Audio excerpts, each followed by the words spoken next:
महाभारत कथा। पांडवों की तीर्थ यात्रा। दुखी होकर उन्हीं के विषय में बातें कर रहे थे कि वहाँ पर लोमस ऋषि पधारे। धर्मराज युधिष्ठिर ने उनका यथोचित आदर सत्कार करके उच्चासन प्रदान किया। लोमस ऋषि बोले, हे पांडवगण, आप लोग अर्जुन की चिंता छोड़ दीजिए। मैं अभी देवराज इंद्र की नगरी अमरावती से आ रहा हूँ। अर्जुन वहाँ पर सुखपूर्वक निवास कर रहे हैं। उन्होंने भगवान शिव एवं अन्य देवताओं की कृपा से दिव्य तथा अलौकिक अस्त्र शस्त्र तथा चित्रसेन से नृत्य संगीत कला की शिक्षा भी प्राप्त कर लिया है। वे अब निमात और कवच नामक असुरों का वध करके ही यहाँ आएंगे। देवराज इंद्र ने आपके लिए यह संदेश भेजा है कि आप पांडवगण अब तीर्थ यात्रा करके अपने आत्मबल में वृद्धि करें। देवराज इंद्र के दिए गए संदेश के अनुसार युधिष्ठिर अपने भाइयों पुरोहित धौम, लोमस ऋषि आदि को साथ लेकर तीर्थ यात्रा के लिए चल पड़े। वे लोग नैमिषारण्य, कन्या तीर्थ, अश्वतीर्थ, गौ तीर्थ आदि में दर्शन स्नादि करते हुए अगस्त्य ऋषि के आश्रम में पहुँचे। लोमस ऋषि ने उस आश्रम की प्रशंसा करते हुए बताया, हे धर्मराज, यह अगस्त्य मुनि एवं धर्मात्मा पत्नी लोपामुद्रा की पवित्र तपस्थली है। एक बार अगस्त्य मुनि यहाँ घूमते हुए पहुँचे तो उन्होंने एक गड्ढे में अपने पूर्वजों को उल्टे लटकते देखा। अगस्त्य मुनि के द्वारा उनके इस प्रकार से लटकने का कारण पूछने पर पूर्वजों ने बताया कि हे पुत्र, तुम्हारे निसंतान होने के कारण हमें यहाँ नरक कुंड मिला है, इसलिए शीघ्र अपना विवाह कर पुत्र उत्पन्न करो जिससे हमारा उद्धार हो। पितृगणों की बात से दुखी होकर अगस्त्य एक सुयोग पत्नी की खोज में निकले और विदर्भ देश की राजकुमारी लोपामुद्रा से विवाह कर लिया। जब अगस्त्य मुनि ने लोपामुद्रा के सौंदर्य पर मुग्ध होकर पुत्रों प्राप्ति की अभिलाषा से उसे अपने पास आने के लिए कहा तो लोपामुद्रा बोली कि हे स्वामी, मैं राजकुमारी हूँ, इसलिए आपका मेरे साथ समागम भी राजोचित ढंग से होना चाहिए। पहले आप धन की व्यवस्था करके मेरे और स्वयं के लिए सुंदर वस्त्र तथा स्वर्ण आभूषण लेकर आइए।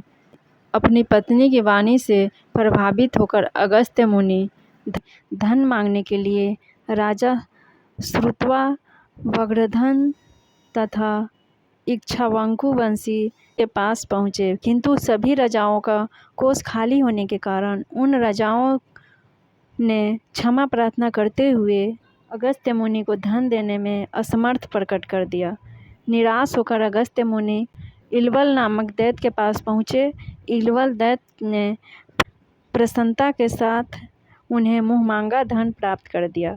धन प्राप्त करके अगस्त्य मुनि ने अपनी पत्नी की इच्छा पूर्ति की और त्रिढ़ीव नामक पुत्र उत्पन्न किया। कालांतर में यह तीर्थ स्थान अगस्त्य आश्रम के नाम से प्रसिद्ध हुआ। इसी तीर्थ स्थान में स्नान करके परशुराम ने अपना तेज पुनः प्राप्त किया था। इसलिए हे युधिष्ठिर, यहाँ स्नान करके आप दुर्योधन के द्वारा छीन गए अपने तेज को पुनः प्राप्त कर लीजिए। लोमस ऋषि के आदेश अनुसार वहाँ स्नान पूजा आदि करके युधिष्ठिर ने लोमस ऋषि से पूछा, हे प्रभु, कृपया करके यह बताइए कि परशुराम निस्तेज कैसे हुए थे। लोमस ऋषि ने उत्तर दिया, धर्मराज दशरथ नंदन श्री राम जब शिव जी के धनुष को तोड़कर सीता जी से विवाह कर अपने पिता, भाइयों, बरातीगण आदि के साथ अयोध्या लौट रहे थे तो एक बड़े जोरों की आंधी आई जिससे वृक्ष पृथ्वी पर गिरने लगी। तभी राजा दशरथ की दृष्टि भृगुकुल के परशुराम पर पड़ी। उनकी वेशभूषा बड़ी भयंकर थी। तेजस्वी मुख पर बड़ी बड़ी जटाएं बिखरी हुई थी, नेत्रों में क्रोध की लालिमा थी, कंधे पर कठोर फरसा और हाथों में धनुष बाण थे।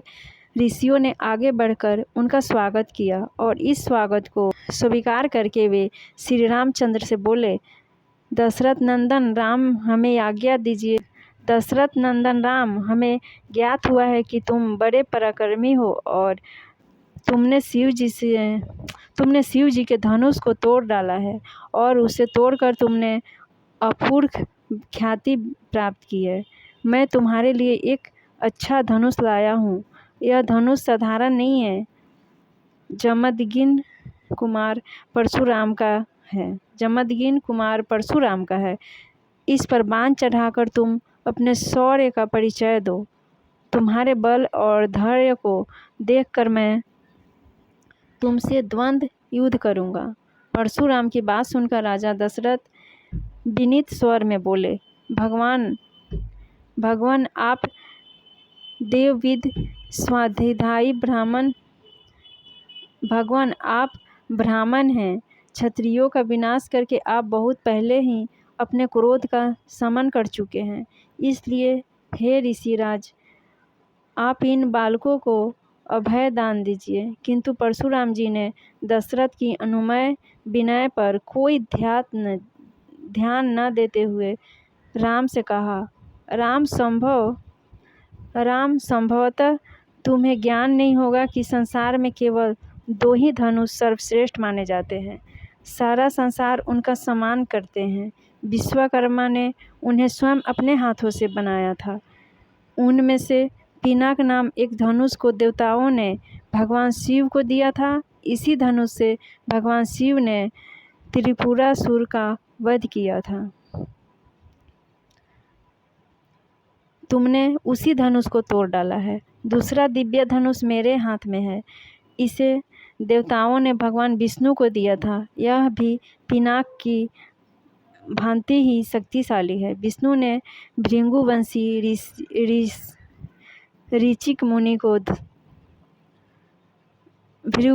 ऋषि मुनि को धरोहर के रूप में वह धनुष दे दिया। वंशानुवंश रूप से यह धनुष मुझे प्राप्त हुआ है। अब तुम एक क्षत्रिय के नाते इस धनुष को लेकर इस पर बाण चढ़ाओ और सफल होने पर मेरे साथ द्वंद्व युद्ध करो। परशुराम के द्वारा बार बार ललकारे जाने पर रामचंद्र बोले, हे भगवत, मैं ब्राह्मण समझकर आपके सामने विशेष बोल नहीं रहा हूँ, किंतु आप मेरी इस बिनशीलता को पराक्रमहीनता एवं कायरता समझकर मेरा तिरस्कार कर रहे हैं। लाइए धनुष बाण मुझे दीजिए। यह कहकर उन्होंने झपटते हुए परशुराम के हाथ से धनुष बाण ले लिए। फिर धनुष पर बाण चढ़ाकर बोले, हे भृगुनंदन, ब्राह्मण होने के कारण आप मेरे पूज्य हैं, इसलिए इस ब्राह्मण को मैं आपके ऊपर नहीं छोड़ सकता। परंतु धनुष पर चढ़ने के बाद यह बाण कभी निष्फल नहीं जाता। इसका कहीं न कहीं उपयोग करना ही पड़ता है। इसलिए इस बाण के द्वारा आपकी सर्वस्व शीघ्रतापूर्वक आने जाने की शक्ति को नष्ट किए देता हूँ। श्री राम की यह बात सुनकर शक्तिहीन से हुए परशुराम जी विनयपूर्वक कहने लगे, बाण छोड़ने से पूर्व मेरी एक बात सुन लीजिए। क्षत्रियों को नष्ट करके जब मैंने यह भूमि कश्यप जी को दान में दी थी, तो उन्होंने मुझसे कहा था कि अब तुम्हें पृथ्वी पर नहीं रहना चाहिए, क्योंकि तुमने पृथ्वी का दान कर दिया है। तभी से गुरुवर कश्यप जी की आज्ञा का पालन करता हुआ मैं कभी रात्रि में पृथ्वी पर निवास नहीं करता। अतः हे राम, कृपा करके मेरी गमन शक्ति को नष्ट मत करें। मैं मन के समान गति से महेंद्र पर्वत पर चला जाऊंगा। चूँकि इस बाण का प्रयोग निष्फल नहीं जाता, इसलिए आप उन अनुपम लोगों को नष्ट कर दें जिन पर मैंने अपनी तपस्या से विजय प्राप्त की है। आपने जिस सरलता से इस धनुष पर बाण चढ़ा दिया है, उससे मुझे विश्वास हो गया है कि आप मधु राक्षस का वध करने वाले साक्षात विष्णु हैं। परशुराम जी की प्रार्थना को स्वीकार करके राम ने बाण छोड़कर उनके द्वारा तपस्या के बल पर अर्जित किए गए समस्त पुण्य लोकों को नष्ट कर दिया और इससे परशुराम जी निस्तेज हो गए। फिर परशुराम जी तपस्या करने के लिए महेंद्र पर्वत पर चले गए।